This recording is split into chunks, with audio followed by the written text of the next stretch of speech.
Pardon me while I have a strange interlude.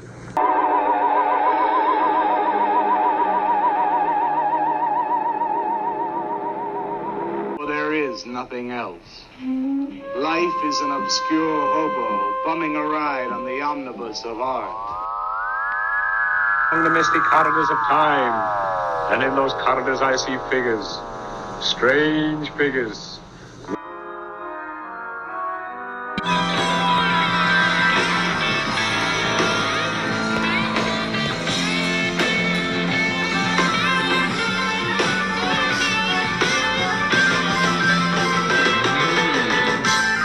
Welcome back, my friends, to the AP Strange Show. I am your host, AP Strange. This is my show, and this week's show is brought to you by The Abyss. Not much more to say about it. It's The Abyss. Try crossing it sometimes. Yeah, that's all I have for this week's imaginary sponsor. That's all that's on the piece of paper. It just simply says The Abyss. Okay, moving on. I have a great guest for the show tonight. She's somebody that I have been mutuals with on several socials for, I guess, kind of years now. It's really funny when I think about how long I've been online as a public weirdo, and all the fun, other strange and fascinating and brilliant people that I've met. In the electronosphere, or rather, whatever you want to call it, and this is certainly one of them. She is known as Maevius Lynn. She's a writer, an artist, a lecturer. She practices Thelema and talks about it on her YouTube channel, and she is very well spoken, and I've always been very impressed by the way she's able to condense difficult concepts and present them in a very patient manner, in a way that's easier for a lot of people to understand. I've found her to be inspirational in the work doing this, and she writes articles that are published and works within online spaces with other authors and creators on a number of projects, and really happy to have her here to talk. So welcome to the show, Lynn. Thank you so much. I am honored to be amongst the people you have found in online spaces and to be able to call you a mutual. And it's such a joy to be here and discuss one of my favorite things, all about the occult, magic, and Thelema. Yeah. I mean, you definitely were on the short list. I keep saying that to people, so it's Thank you. the short list is not seeming that short. But I mean, when I dreamed up the show, I was like, nope, okay. There was a quick list that of 10 or 15 people that I'm like, definitely at some point talk to this person. So Awesome. so I guess just for background, I was curious, and I'm sure you get asked this all the time, but what was it that drew you to Thelema in particular originally? And was there other magical steps that brought you there, or was that just kind of your first, your initial interest in the occult started with Thelema? I'm just curious. Well, the initial seed of how I ended up to be an occult weirdo happened as a result of conservative book bans in Florida, where I'm from initially, and being a middle school slash high school kid, especially being an introvert and a nerd, I was a voracious reader, and I loved reading all kinds of books. In particular, I was interested in reading scientific books about biology, evolution, things of that nature. And then, of course, entering into my own personhood, I was having feelings outside of the range as a young person of what I thought was normal, heterosexuality and all of that. So I started questioning my sexuality, and I wanted to know more about that. So this was during an age when the internet wasn't what it is now. So I just couldn't hop on a search engine and find stuff. So I turned to the library. And the truth of the matter was, both my school library at the time and the public libraries I had access to were getting rid of huge collections of books as a result, again, of conservative policy. So these books that were, removed from the libraries were ones dealing with topics of evolution. There were ones dealing with any kind of LGBT anything, including, gay characters. And so I was like, wow, that's not happening for me. So the only thing really left were kids' books like Clifford the Big Red Dog, which there's only so many, times you can reread, children's books like that. And then also left over were really, really dense philosophy books. So I'm talking like, Camus, Sartre, Heidegger, things of that nature. So I was like, well, I guess I'm reading philosophy. So the first thing I got into was existentialism. And when I first started reading this stuff as a high schooler, I did not understand what I was reading. So I just kept reading it again and again and again. And I read more books connected to those ideas. And that's really what I spent my young teens doing. I was reading philosophy very heavily, and that dovetailed nicely into things like, morality and politics, and eventually the occult. So I spread my love of the interest and tried to get access to more books and resources by creating a little blog online. I believe that was LiveJournal back in the day, as well as MySpace. And through those mediums, I connected with individuals of similar interests. And I think it was those early days I first identified with the term occultist to describe what I was into. It very quickly goes from like, philosophy to, Kabbalah, Hermeticism, things like that. So that's in that sphere. I connected with some like-minded people, and that's when I first discovered this person, Aleister Crowley. And I was like, wow, that's interesting. Now, I could not for the life of me get a hold of anything really substantial by Crowley at that time. So, he was on a short list of people I was interested in, but I kind of put him aside. I went to college. But interestingly enough, despite not studying Crowley intensely back then, my life sort of was very similar to the path Crowley was, because my interest in, again, philosophy, politics, rhetoric, critical thinking, got my involvement in the free thought movement. So basically, the free thought movement is this idea of questioning the overarching dogmas of society through rational thought and critical thinking. So, which Crowley was very into as well. So I did all of that, and then I eventually, got involved in corporate America, sort of lost my way in life. My soul was drained and consumed by simply the act of living, which, when you are not living intentionally, that's an easy thing to do. I'm sure a lot of people can relate to that. So Right. with my husk of a being, I returned back to wanting to feel something again and wanting to be human again. I turned to the occult tools and that sort of spiritual realm that I had been neglecting for many years of my life. And part of that, I stumbled across, really rather remembered this idea in Thelema called true will. And I'm sure we'll Mhm. get into this later, but at the heart of Thelema and Aleister Crowley's work with Thelema is this idea of discovering your innermost spark of divinity, or this higher self that you're connected to, and your own unique individual purpose. So unlike perhaps what I would call old Aeonic religions like Christianity, so it's not about aspiring to some external set of values, aspiring to some external dogma to tell you how to be. It's discovering who you are and living according to that. So I was like, that set of tools is perfect for my aims. And I tried it on, and it turns out it works. It wasn't overnight, of course.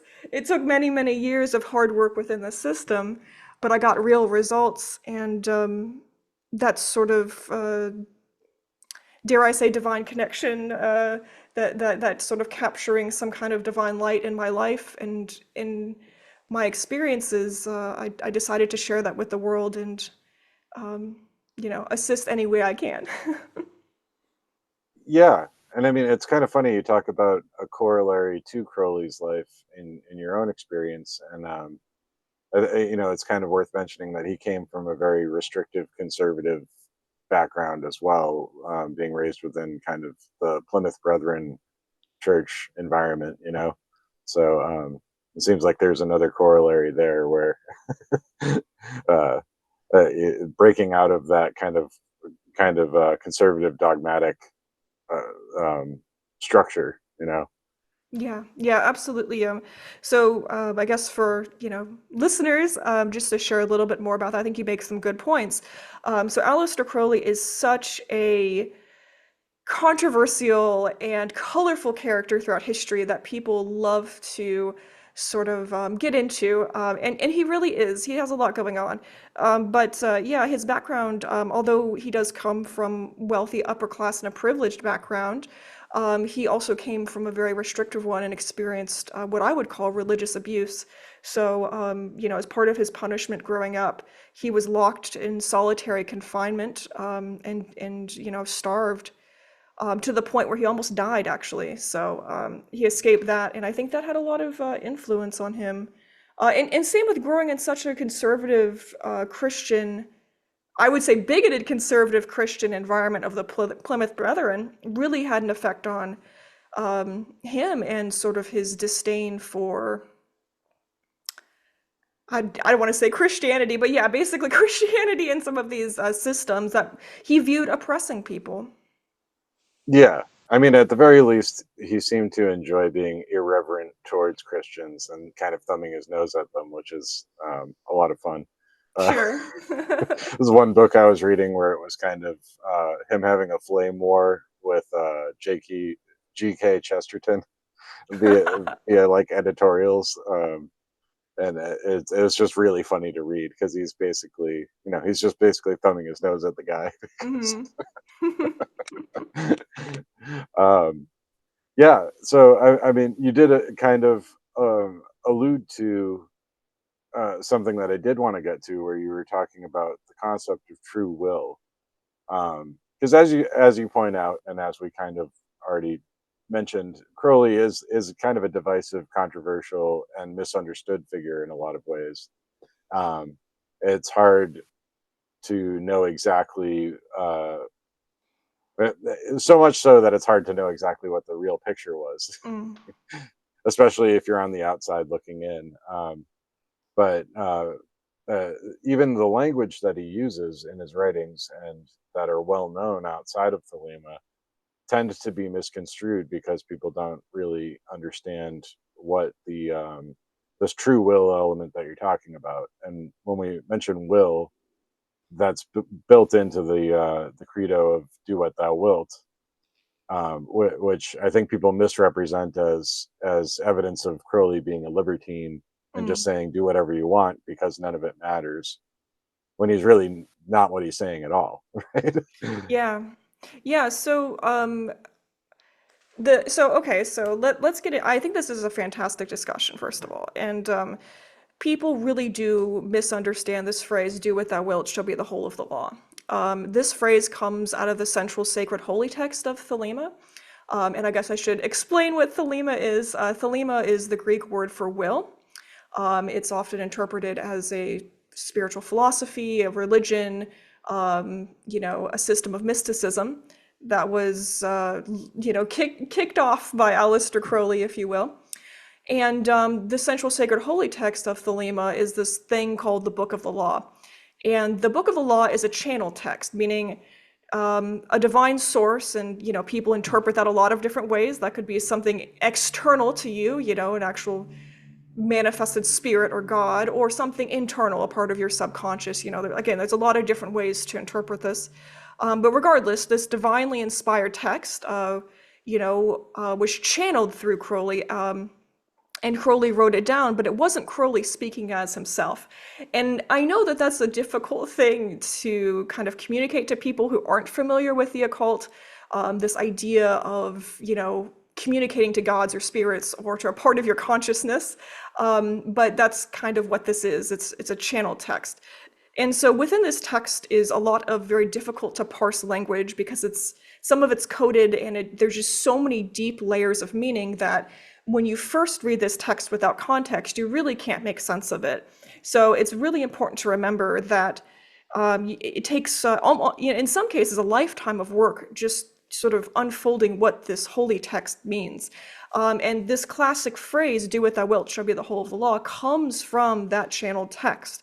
So that phrase, as you said very nicely, is not a call to do whatever you want. It is not a call to live hedonistically or on your whims. It's actually quite the opposite. It's a restrictive phrase that calls us as individuals to live in accordance with our innermost spark of divinity. That's this sort of this, like I mentioned, this true will. So for example, well, there's a lot of ways to go about knowing what your true will is, but your true will is not what you just wake up and want to do in the morning.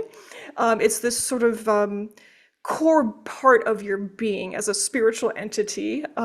Again, people can interpret that a lot of different ways, but that's one way to understand it. So it's not going, your true will isn't going to shift depending on your mood or your whim in the moment. It's something that you must align yourself to. And the way you discover your true will within Thelemic mysticism, and it's not the only way, of course, to do so, but the one that Crowley set out as an example for, is a spiritual progression up this thing called the Kabbalistic Tree of Life. And you can think about the Kabbalistic Tree of Life as the map of the mind of God, or the way of return. So this idea of returning back to this divine light from God itself as you move up this spiritual progression. And part of this spiritual progression in Crowley's system is to obtain knowledge and conversation of your holy guardian angel. Now, of course, and essentially this holy guardian angel is going to assist you with this progression up this spiritual path towards the divine light, and also help you discover your true will so that you may do it. So your holy guardian angel can be conceived of as a literal spirit angel out there, or again, it can be conceived of as a part of your subconscious mind, something of that nature. So the idea is up this mystical path of Thelema, should people choose to engage with this great work in the way Crowley laid out, is you fortify yourself spiritually in your mind and your body so that you can hold that divine light or that divine vessel of your holy guardian angel, and on the path you eventually obtain some unio mystica, or a mystical marriage with your holy guardian angel, a unification with it, so that you are in knowledge and conversation with it. And through that knowledge, you can then understand your true will better. And that's a certain point of the Tree of Life. Before that point, of course, we get inklings, some would say, of your true will. Some of those inklings can come through the subconscious, like your dreams, some of your natural behaviors or things you enjoy or are drawn to, maybe your holy guardian angel communicating to you, or that part of you that wants to express its true will, communicating to you in other ways. But again, there's a system there in place should you wish to engage with it to obtain that. And then once you have that knowledge and conversation, that's when the real fun begins. And you continue up the Tree of Life, and there's a lot of ordeals ahead of you, such as was mentioned, this thing called the abyss that you may choose to cross through. If you're at that point, you should be crossing the abyss. I think that really captures that idea. So let's give a practical example for people. And like, hey, that's a lot of information. What does it actually mean to be living your will and doing what that will? So here's an example I like to give. So for example, if I have a career path that's in line with my true will, like I wanted to, be a doctor or a lawyer or a librarian or something that's aligned with, me as a person and my true will, and the next day I have an interview that would help me along this path. So this interview is so important to my true will. But it's the night before, I want to relax, I want to have a few drinks. If I were to get drunk the night before this amazing, important interview, and wake up the next day hungover, not looking my best, and show up to this interview and blow it, drinking the night before is not in alignment with my will. What would be in alignment with my will is not to give in to those whims, and instead eat a healthy dinner, drink, stay hydrated, go to bed on time, and wake up on time, and be manicured and prepared for the interview. That's doing your true will right there. Yeah. I mean, I think of it as partly being principled, having core principles and sticking to them, and also kind of a focus on some endpoint and some goal that like a single-minded focus. And like I think you put it earlier as intentionality, Mm, like having intention with everything that you do in your life toward a stated purpose, absolutely. right? So that I mean that makes a lot of sense to me. But I mean, there's a hell of a lot in there to unpack. Yeah. But when you're talking about the Book of the Law as a channeled text and how it can be difficult to understand, I mean, I think Crowley himself had difficulty understanding it for quite a while, right? Oh yeah, there was definitely parts he didn't even understand from that, that were left for future magicians and thinkers to uncover. Right.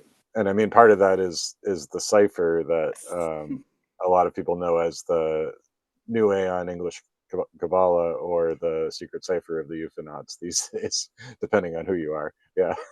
Yeah, and a lot of people feel like, you'll see a lot of theories out there, people who've claimed to, uncover what that means. But I will leave it up to our listeners to decide how they feel about that. Right. Right. Well, I mean, yeah, I mean, a lot of this stuff is interpretation, but but I think a lot of it also is pretty clearly stated through Mm. Crowley's writings and a lot of people that have done interpretations of them, Oh like yeah. Israel Regardie or like any of the criticisms you read or the people that kind of sum up the things that he said or Yeah. channeled. Yeah, Yeah, and I think you make a really good point, especially for people just trying to start out. I mean, you're just like, what do I do? And people like read the Book of the Law.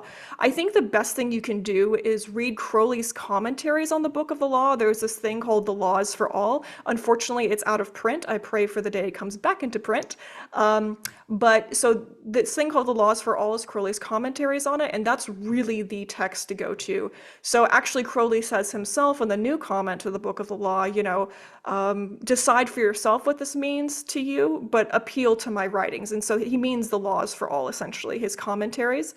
And gosh, that'll put some pieces into place for you there. yeah, yeah. And I mean, there's a lot of different. Well, I mean, the thing with Crowley is that he's so influential that he touches on a lot of different realms of weirdness that outside of even just the occult. So there's a lot of people that don't necessarily have any interest in practicing it, but want to understand the man and where he's coming from. Hmm. And it's kind of hard to do that without at least a little bit of fluency in in mystical practice and language. Uh, Yeah, yeah, absolutely. I mean, even if you don't buy into magic, mysticism, the occult, hook, line, and sinker, even if you're just someone who's interested in this stuff. I mean, it's such a fascinating topic and such an interesting lens to view the world.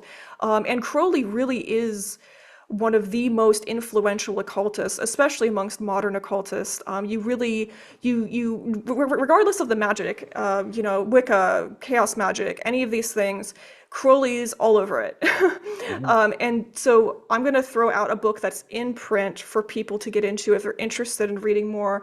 And I'm going to actually recommend The Wiser, Concise Guide to Aleister Crowley by Richard Kaczynski and James Wasserman.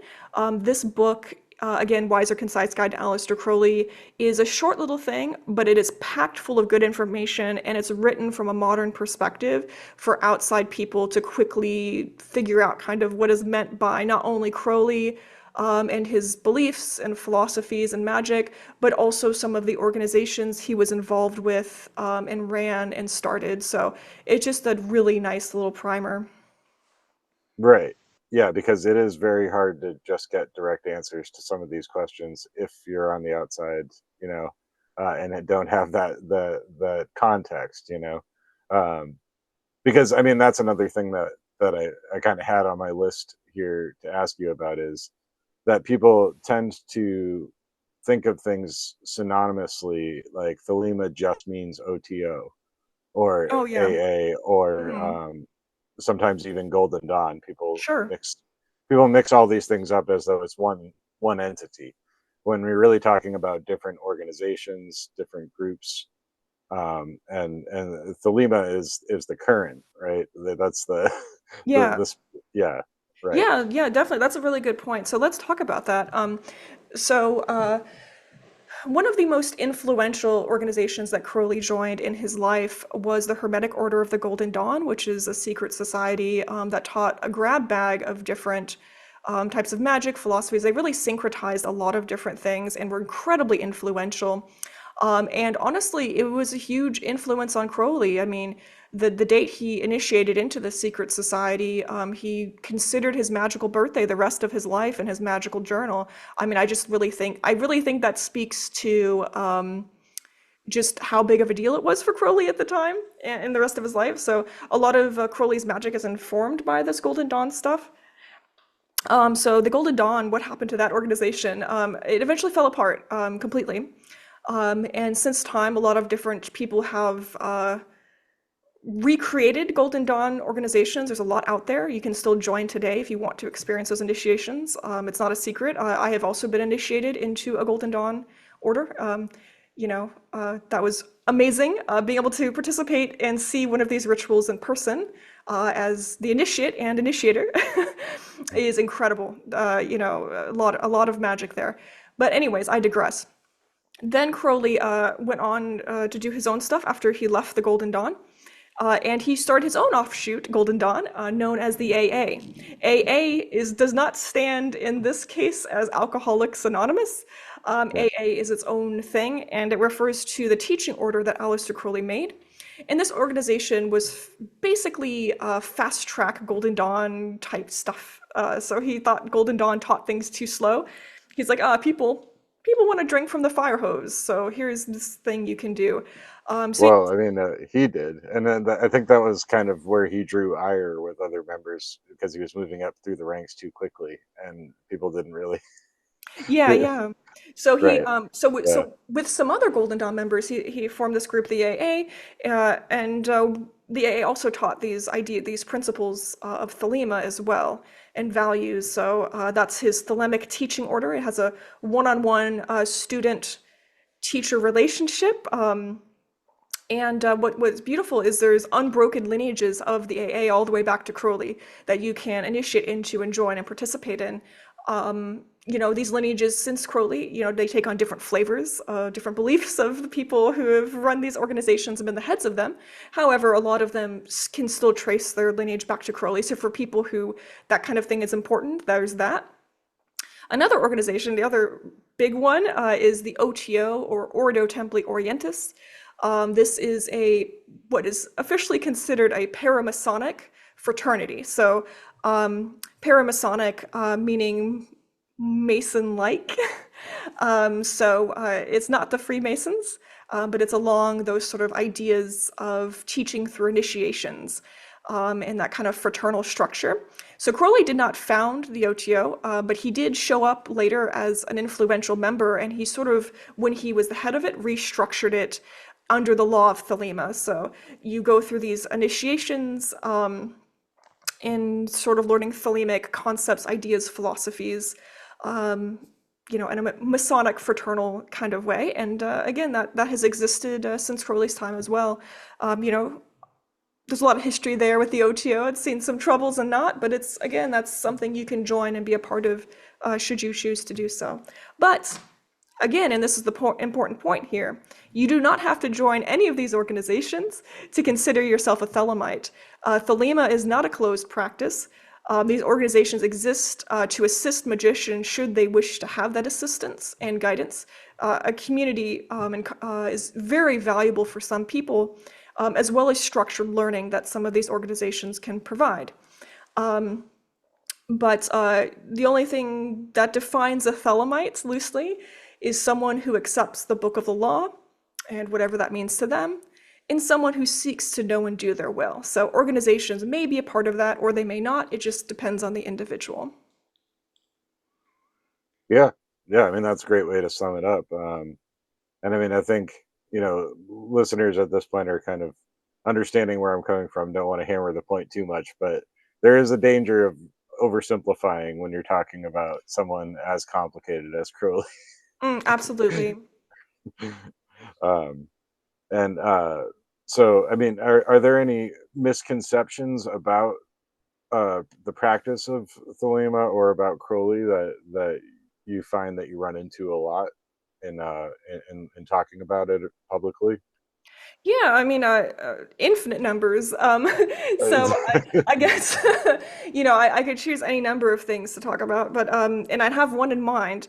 But I guess I want to say before I get into it, recognizing that, um, I within the scope of this podcast episode and any of, short format stuff like YouTube or, Instagram Reels or that you really can't get into nuance in these particular like modes of communication. So your best bet of really getting into Crowley is to read some of the biographies out there, and specifically ones that seek to present the facts to you and don't talk down to you, and are like, hey, here's everything going on with this man and like his life and his magical stuff. It's up to you to make up how you feel about that. And I just want to put it out there. I have no interest in apologizing for Crowley. I have no interest in convincing people to like him. My only interest as a magician human in this world is to empower people to think critically and to engage mindfully with their own personal set of morals and values and apply that to how they view history and everything around them. So if you hate Crowley, cool. If you love Crowley, cool. If you don't care, that's cool too. So I'm not going to get into like any of the specific like controversies or like complete fabrications. And I will say for most people who casually get into this stuff, almost everything you will hear about Crowley is complete fiction. And some of the best biographies out there, Israel Regardie wrote a good one, Tobias Churton, and the best one in my opinion, and of course I am biased because I am engaged to the author, full disclosure, but I absolutely love the book Perdurabo by Richard Kaczynski. So if you want a good, solid biography, definitely get Perdurabo. And then, of course, Crowley has his confessions, but his confessions stop at a certain point, because the book, his life continues after confessions. So if you want the whole picture of Crowley, that is covered in Perdurabo, whereas Aleister Crowley's Confessions does not. Okay, so getting into the thing that I think I want to talk about now. And it's this idea that people think Crowley is Thelema Jesus. Yeah. So, There you go. so Crowley is not Thelema Jesus. And I understand that a lot of people want to apply a Christian model and framework to everything they encounter, usually because they're most familiar with that. And so they just like, here's the Father, here's the Holy Spirit, here's Jesus. Let me just plug and play. And it's like, okay, whoa, that's not what's going on here. Crowley was a multifaceted person on this earth. So I draw the line, and the way I think it's best to understand Crowley's relationship with this new religious movement is that there was Crowley the prophet, aka this dude and this who channeled this divine information, which in my opinion is a beautifully empowering understanding of humanity and spirituality. It's hard to boil down all of the dude's work and all of these things, all this work he did as a magician throughout his life and channeling these divine, expressions. But essentially, there's this idea that you're a divine because of your humanity and not in spite of it. And that's an incredibly beautiful message. But that divine message is separate from Crowley the man. He is just a dude, for better or worse. And I think, he did do, he lived in a way that was both good and bad. His language and writings were, I would say, monumentally useful and empowering, especially for people with an LGBT background, because as a queer man himself, a lot of that shines through his writing and how he talks about spirituality and divine concepts. Whereas, especially during the Victorian era, and a lot of these Golden Dawn folks, did view this sort of stuff from a heterosexual framework and understanding, whereas Crowley kind of shook that up quite a bit. But back to this Crowley the man versus the prophet discussion. People draw that line wherever they want to draw it, and I encourage people to, think about that on their own. But for me, a lot of the things he did as a person reflected his meat suit person, imperfection, really, of him getting into complicated, messy relationships, him having a medical problem, which eventually led to drug addiction. He was given heroin for asthma and then eventually got addicted to that. I, you know, he had some issues in his writing that were not scientifically sound, we would consider scientifically sound today.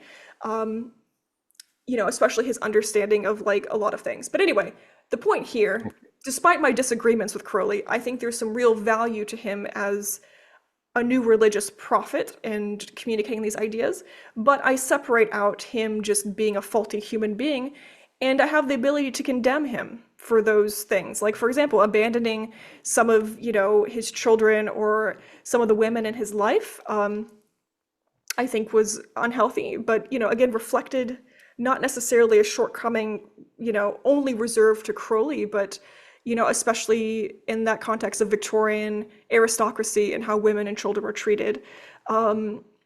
He was monumental and leagues ahead of his time, and in some cases even ahead of the times we're currently living in our understanding of, the human condition and all of this stuff. But, he was, at the end of the day, still a person. So I guess studying Crowley, studying this type of esotericism in the occult requires big, deep thinking. It requires nuance, and it requires you to think for yourself at the end of the day, and to hold fast to your own morals and values and your own sense of the divine as you parse through this, should you decide to wade into it. Yeah. And I think I've had a roundabout kind of back and forth with Crowley as a person, as a historical person, and never really knew what to make of him for years and years. Because my first encounters with the name Aleister Crowley was in just like books on Forteana, unexplained stuff, and like weird conspiracy writings online and stuff like that. And to read those, you just like, oh, I guess this guy was Satan incarnate and tried to start this cult or religion, and that's the way they always would frame it. Now, I'd like to think that I was critical enough even back then to be like, well, grain of salt. I don't really know what their motivation is in painting him this way, but yeah, I mean, that's kind of what I was getting at with like. He's a complicated guy in a lot of ways, but I mean, all historic figures are. And Oh, so yeah. Well, if you made an yeah. impact, if you make an impact at all, you have a lot of different conflicting reasons for doing so, and you make a lot of enemies and you make a lot of admirers, So Yeah, and I think you bring up some great points. And something I was thinking about, and I'm going to say something slightly unhinged here, is it seems to me, from my modern perspective, one of Crowley's greatest sins was not pretending to be perfect. And in fact, one of his greatest strengths from my perspective as an occultist and esotericist is the dude lived his life with a degree of honesty that is almost unheard of even today. He fully embraced and lived as he was as a person. During the Victorian era, you could be arrested and put in jail for being homosexual or having homosexual relations. And Crowley's like, no, I'm doing it openly. He very openly took on multiple different lovers of all types of genders, and encouraged them to take on other lovers. He very openly participated in kink, what we'd understand as kink today. At a time, you just didn't openly talk about this. So the question is, was it just Crowley being crazy during this time and wild, or was he doing the thing that everyone was doing behind closed doors, just honestly? right. And when we come back to the sex magic thing, he's almost he's tied very closely to sex magic because he wrote so much about it and talked openly about it. But the truth of the matter is, if you look into any of these Golden Dawn people, They had some weird magic going on, as in a lot of them practiced sex magic as well, and kind of weird stuff going on there. Crowley was no different. The difference was I think his honesty around it. And we look at all religions throughout time. I can't think of a single one that is unproblematic. And I could sit Right. here and list examples, especially of religious quote unquote prophets. When you look at religious prophets, yes, I am talking about you, um, Christianity, and Right. related Abrahamic religions. Boy, is there some messy, problematic stuff there, profoundly weird and disturbing. Right. And then when you consider Crowley in the context of those who came before him, wow, he's like the least problematic person, honestly. And not to go off here, but that brings up a good point, which is where does Thelema fit in the landscape of religions out there? So I think it's helpful to tell people. At the time Crowley received the Book of the Law and channeled this divine text, he was a Buddhist. So there's a lot of Buddhism or reaction to Buddhism in the Book of the Law and in the Thelema. That being said, in the context of like the evolution of religions, Thelema is the thing that happens after Islam. So you will see a reinterpretation of a lot of the terminology and symbols found in Judaism, Christianity, and Islam in Thelema. But the understanding of those, just like the understanding of Buddhism, is quite different. I could throw off some examples off the top of my head, but I just wanted to give people a little extra context as to what Thelema is and where it fits as well. Yeah, I mean, it's sort of eclectic in a way, in that way, in the way that the Golden Dawn was as well. Um, and I mean, he knew his stuff when it came to the Abrahamic religions, because I mean, with as far as the Bible goes, he had it almost literally beaten into him. So he was probably, more well versed in that than a lot of people were. So yeah, and then you add in the Buddhist influence as well, which that's super interesting, because the Eastern religion thing is my background is a lot more reading Eastern religious texts. Okay. So when I think of like the higher guardian angel, I almost think of it as the Advaita Vedanta version of the Atman. Like the higher self, Yeah. um, a specific kind of higher self that you find in that Vedantic kind of perspective. Um, and I wonder if I wonder if he was thinking the same or similarly. Yeah, I Um, bet he was. And the interesting thing about the I'll just throw this out here as well, the Holy Guardian Angel stuff is none of that is actually in the Book of the Law. So that was sort of like Crowley's mysticism. He like added afterwards. He's like, oh, here's a way to do it. But how one goes about this spiritual progression or interacts with that is completely up to you. There's a structure and guardrails in place and a way to understand things. I mean, heck, even the Kabbalistic tree of life, there's like so many different versions out there, ways of conceiving of this particular divine schematic, right? So yeah, but since you brought that up, I just want to throw out one example of how different Thelema is.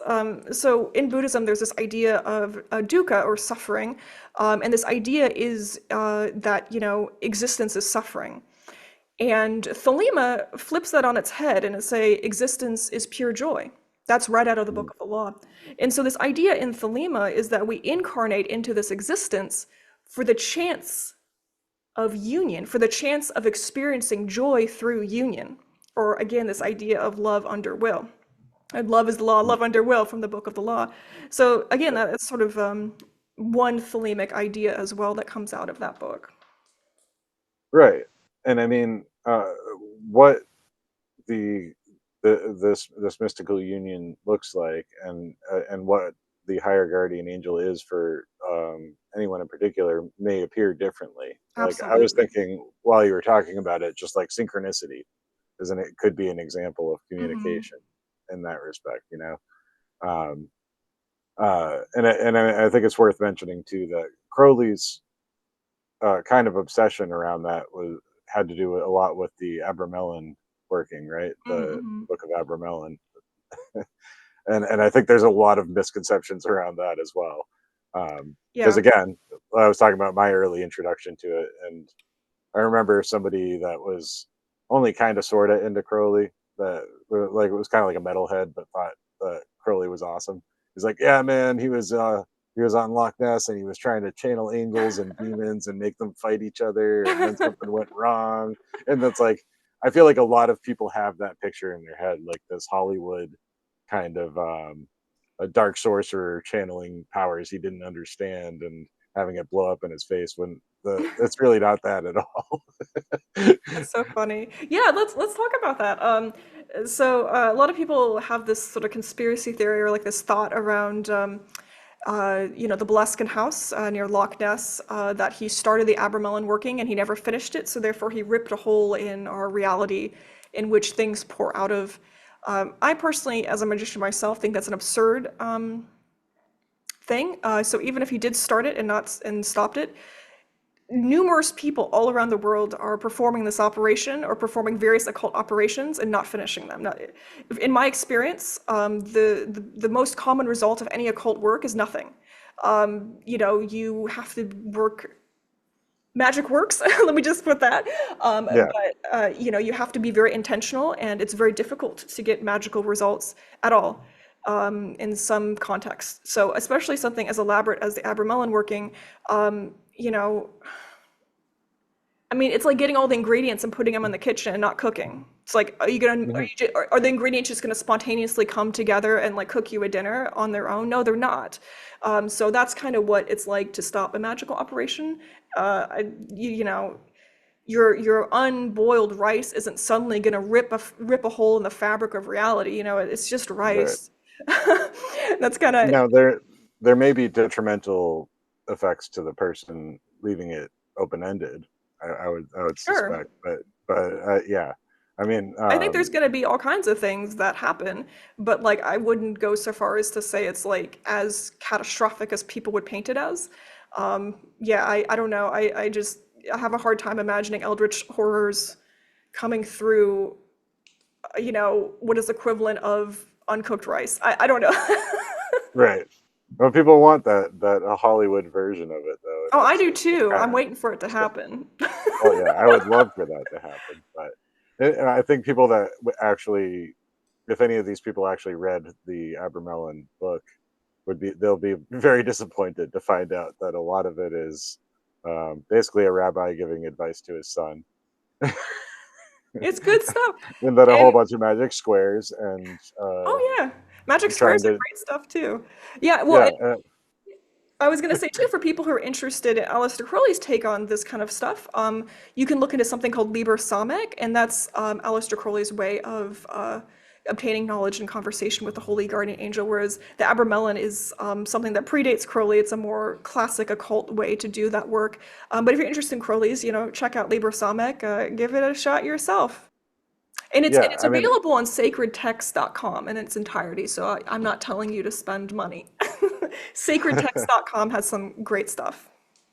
yeah, there's actually quite a bit there. I mean, Good stuff. early on for me, where I had no idea how to find these books, that's been around for a long time because I Yeah. uh, I think the first time I ever tried to read Madame Blavatsky was on that site, and I was Oh, good like, stuff.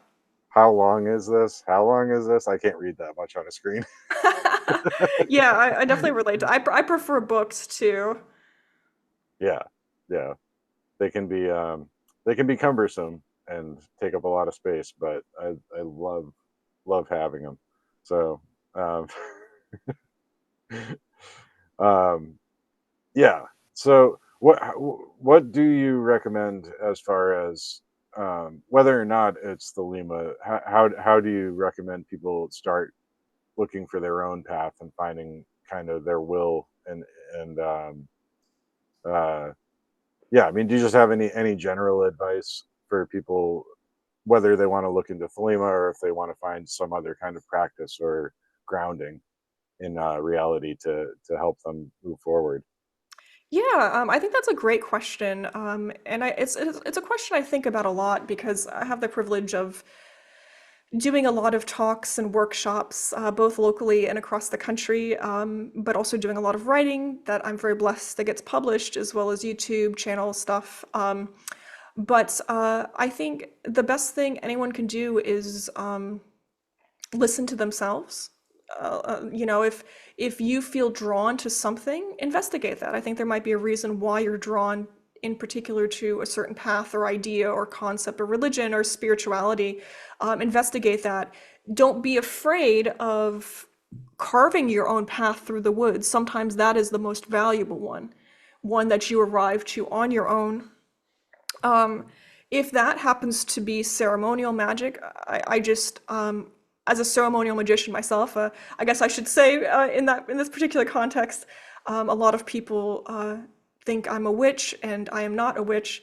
I don't practice what I consider witchcraft, and I've been initiated several times over as a magician, so that's what I am. I'm a ceremonial magician through and through. Right. And I just think it is such a beautiful, powerful, nourishing path. I think it delivers a divine connection to you and your life in a way that other paths do not, and it has for me, certainly. The magic works, the path works, and obviously within ceremonial magic, there's a lot of different ways to take it. One of the more niche ways is Thelema. I personally was drawn to Thelema because Crowley's writing, first of all, is so interesting. It's like a layered puzzle, an onion of puzzles to unravel. It's so interesting. But for me also, it was just very inclusive and affirming to me as a queer person myself. And I found meaning in a way I didn't in other ceremonial traditions. That being said, for people who find themselves on the ceremonial magic path, please, please, please remember, this is not a sprint. It's a marathon. Yeah. And what do I mean by that? I mean, there is so much cool stuff out there. You will get, should you stick to this path, real results that are, you will change your entire life, who you are, upon discovery of yourself and obtaining self-knowledge and spiritual connection in a way you have not before. Well, first of all, be prepared for that. But again, it's not going to happen overnight. It's a lifelong journey. And you are at most risk. First of all, you're not at risk of tearing a hole in the, structure of reality, but you are at risk of burning out and losing that thread of interest and pursuit. We are tethered to this corporeal form. We have attention spans. We have needs in our life that need to be met: housing, food, shelter. Medical stuff goes wrong. We have families we take care of. All of these things will pull your attention away from essentially this great work. Stick with it, and remember you're in it for the long haul. So nourish your interest, nourish your attention span, nourish your soul along the way, and be kind to yourself. It's a hard path to walk. Heck, being alive in this world is a hard path. But should Yeah. you want to get into it this incarnation a little deeper and do ceremonial magic, it's hard, but it's very rewarding. And yeah, just be in it for the long haul and don't give up. Yeah, that's excellent advice, and the among the reasons I wanted to have you on is because you are really good at conveying these things, and you have kind of an inspirational. I find it inspirational the way that you're able to encourage people rather than I don't know. I guess kind of obfuscate it further by making it seem more mysterious, or you're never condescending. You're not talking down to people about it, and I really do appreciate that. You're so kind. Thank you so much. And I really appreciate your fun, unique perspective you bring to all of these topics as well. And you have a real knack for explaining things also. And I also want to comment on the second part of that about, condescension.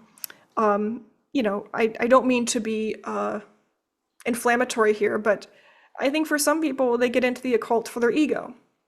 They get into Yeah, ceremonial magic to say, look how cool I am. I know all of these things. I can make this very, very complicated. Can someone please notice me and recognize how smart I am? And perhaps that's a part of the spiritual path we all go through. But ultimately, your goal is to progress past that.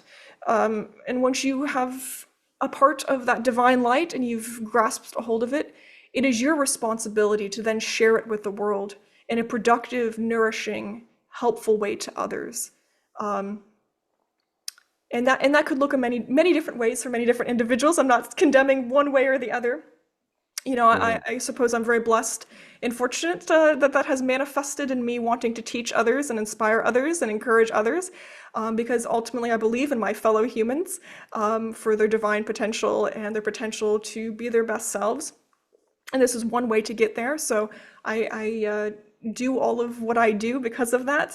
But that takes a lot of different ways. I think at the end of the day, if we were all part of some divine machine shambling across the known universe, not all of us can be the head of that particular divine body, and that's okay. I think it's beautiful that we all are our own unique individuals in this cosmic machine of humanity. And I think all of those expressions deserve to be honored. Yeah, I mean the one of my core principal ideas that I have and I try to stick to. It's kind of an anchor that I become unmoored from sometimes. I'll admit it, but is that um, if you're not in it for the the benefit of all sentient life Yes. everywhere, uh, eh, then you're not doing it for the right reasons, and egoism will torpedo that whole thing real quick. You know? A hundred Uh, percent. A and hundred that's percent. me. That's my personal take on it, and that's kind of how I've always thought. And like I said, I'm not perfect. My ego gets in the way all the time. I'm still learning. Yeah, same here. I am Yeah. not some kind of divine being. I'm just a person. But I just, yeah, that's a really good caution too. I do believe that Thelema is a beautiful path and a beautiful thing to study and get into, but it's not right for everyone. And I don't think it would be the right choice for someone who's really interested in a ego-driven hedonistic lifestyle and path. If you continue down the path of Thelema as is designed, ultimately there comes a point of you completely, you know, dissolving your ego when you do this step called crossing the abyss, Mhm. and you basically dissolve your personal identity completely. You hand it completely over, and you yourself becomes a different person along this path.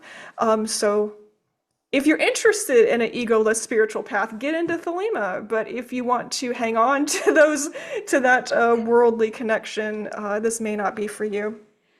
Yeah. Good luck. Good luck with that is what I would say. Yeah, not here. Go somewhere else. Yeah. Well, we have been going for a bit, and I we're gonna start winding down. But I did want to talk a little bit about what your lived experience has been like, with the theory and practice, as it were, and especially in this technological age that we're in now, because I've often heard it said everybody has all the information in the world at their fingertips, which sort of is true, but you need critical discernment to Yeah. figure out, like, to parse the signal from the noise. So kind of, yeah. I mean, I feel like your lived experience of it, and forgive me if I'm wrong, has a lot to do with the community and being able to reach people via our current state of technology. Um, Whether it's you're early on blogging on LiveJournal or nowadays running a successful YouTube channel. Um, so I didn't know if you wanted to speak to any or all of that. I know it's a little bit muddled the way I put it, but I think that's a beautiful way to put it, and thank you for saying my YouTube channel is successful. That's very kind.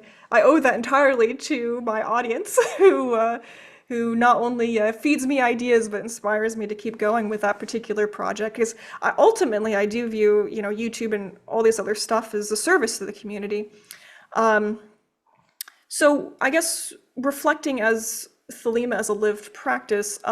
So that's an important point. Most of my life, I lived completely anonymously as an occultist. When I talk about being on LiveJournal and all these other early days spaces, I used I didn't use my face, and I used like a pseudonym.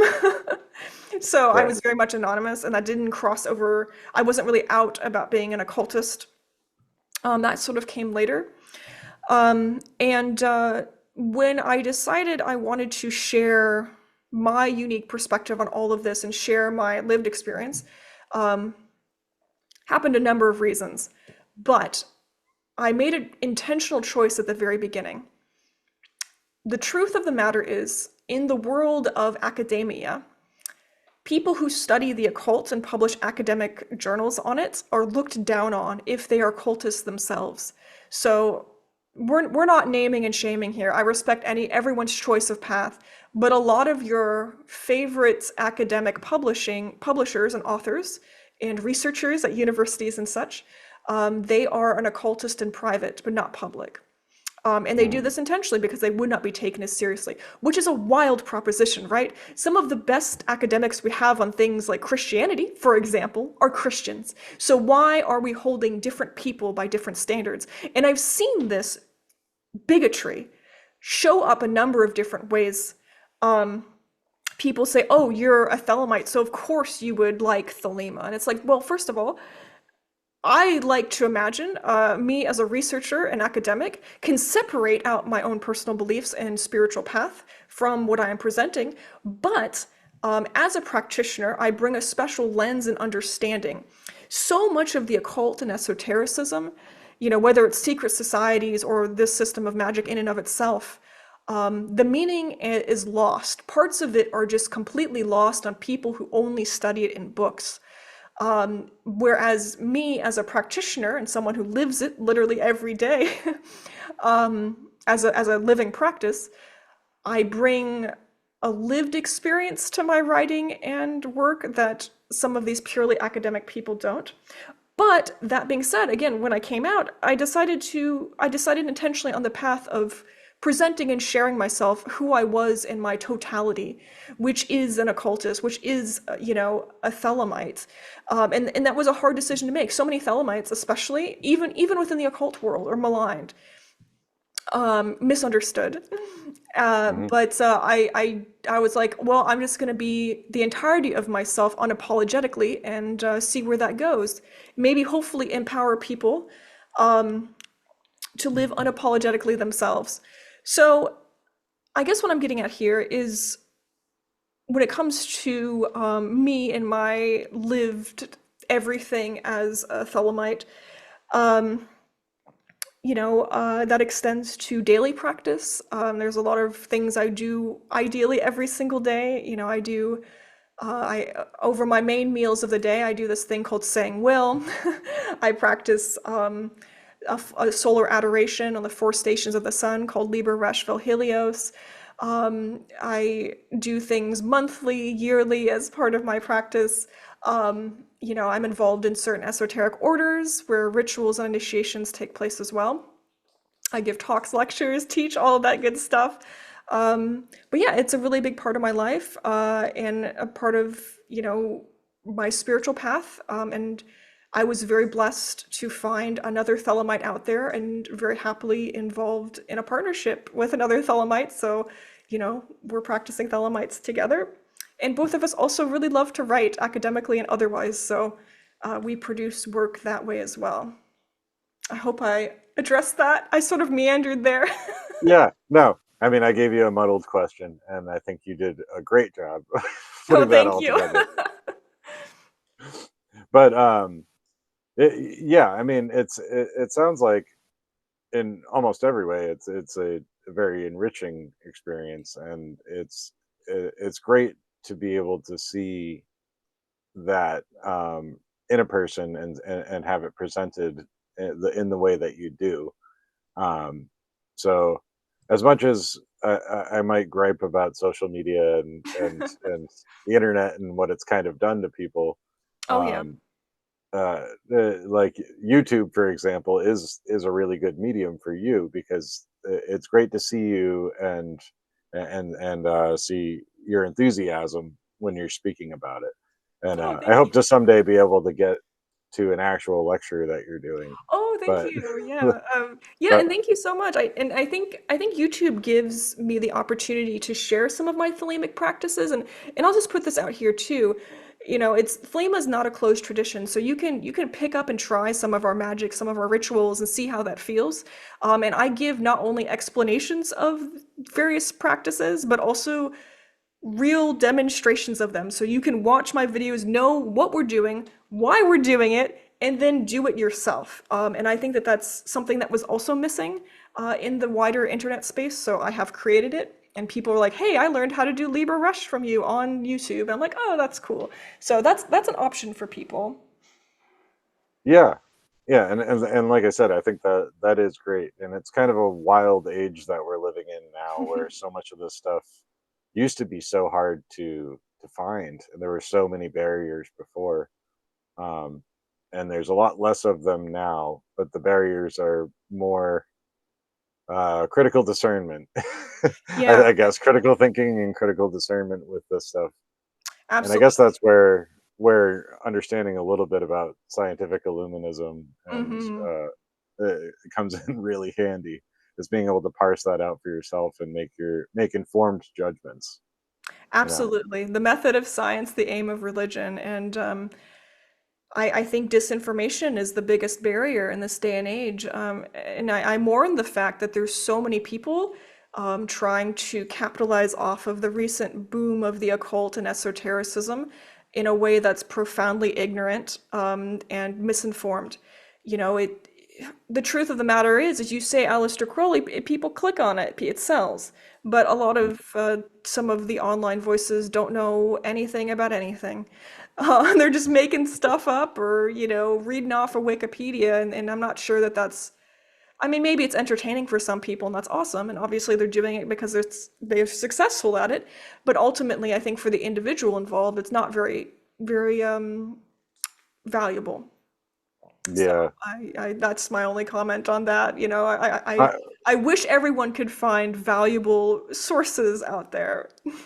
right.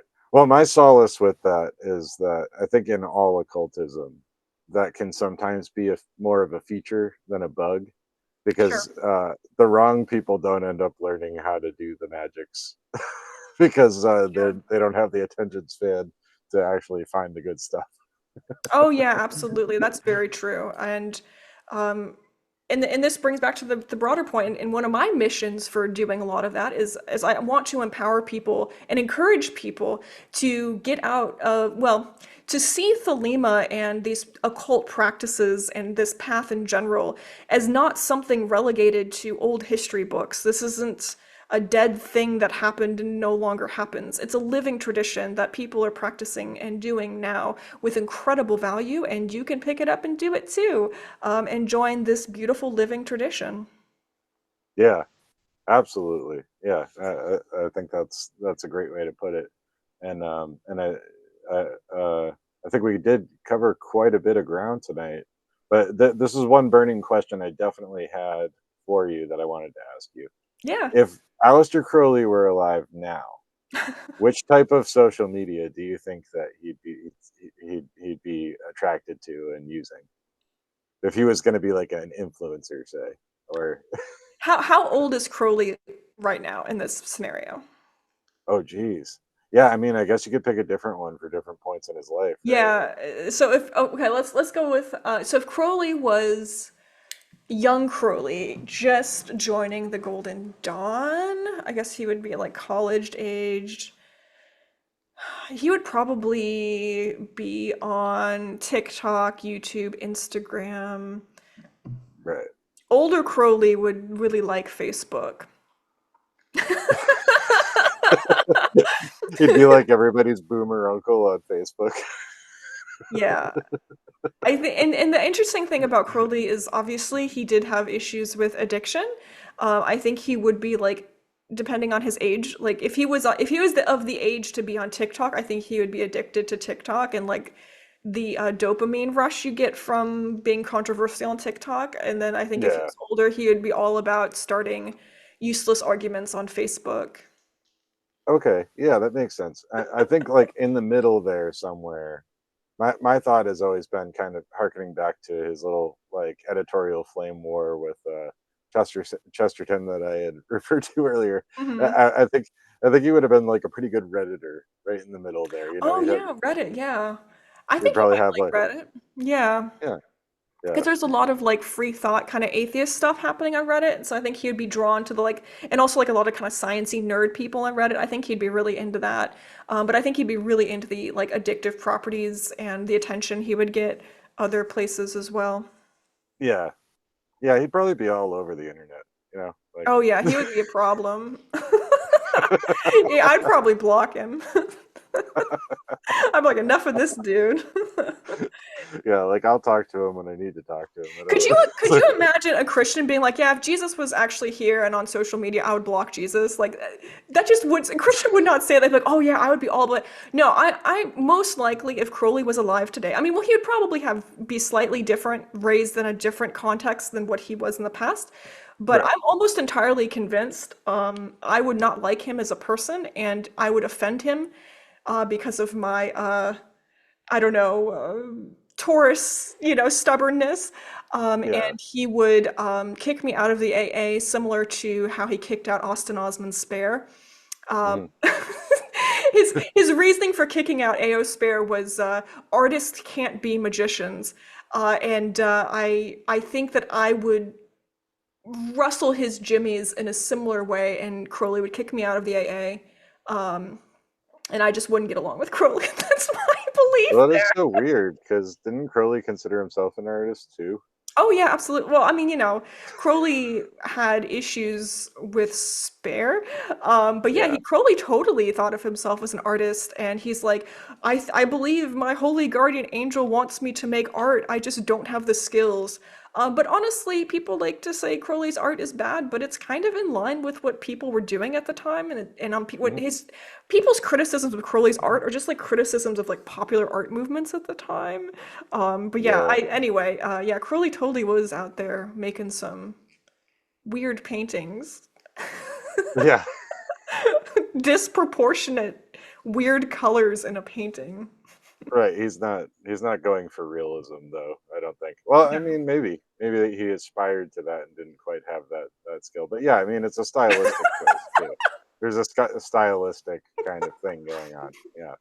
That's so funny. Um, it is funny. Yeah, I love these little thought experiments because we could probably go on forever with Oh it. yeah, it's a good one. It's a good one for sure. Yeah. Um, so yeah, I mean, you could probably apply it to any of the magicians. You know, I could see like Yates and Crowley like having never-ending Twitter argument, but Yeah, Yates would have loved Twitter. right, yeah, That's what I think about Yates. Yates is still on Twitter. yeah, Crowley moved over to Blue Sky. That's what I think about that. right. Yeah. Well, I mean, it tracks. It tracks. I think I so. think so too. Yeah. All right. Well, this has been a really fun and enlightening conversation. I think my listeners will think so as well. Um, uh, I've really greatly enjoyed talking to you, and I'm so glad you came on the show. When I sent you a request to come on because uh, this has been just as much fun as I thought. Well, even more fun than I Oh, thought it would good. be. Well, likewise, this has been an absolute blast. You're so fun to talk to and fun to follow online as well. What a joy and honor to be here. And for people who are interested in more of me, check out my YouTube channel. I'm on social media. I have a Patreon. And then I just want to plug really fast. If you want to see me in person, I will be at 3 different conventions this year, traveling across the country. I will be at Mystic South 2025 down Atlanta. I'm giving a talk on the goddess Babylon. I will be at the Witch Summit in Nevada, which I am giving a workshop on Thelemic magic as well as a talk on the Thoth Tarot. And then I will be giving a talk at Noticon on the virtue of doubt. And that's in Portland. So hopefully see some of you in person if you desire to do so. That's Portland, Oregon. Yes. Yeah. Damn. If it was Portland, Maine, that would be real easy for me. I wish. I wish. Yeah, hopefully I can get up there at some point. Yeah, do a talk in the Northeast somewhere so I can go see. I would love to do that. Yeah. All right. Well, like I said, this has been a joy, and thank you so much for coming on. Thank you I'll so talk. much. Yeah, I'll talk to you soon.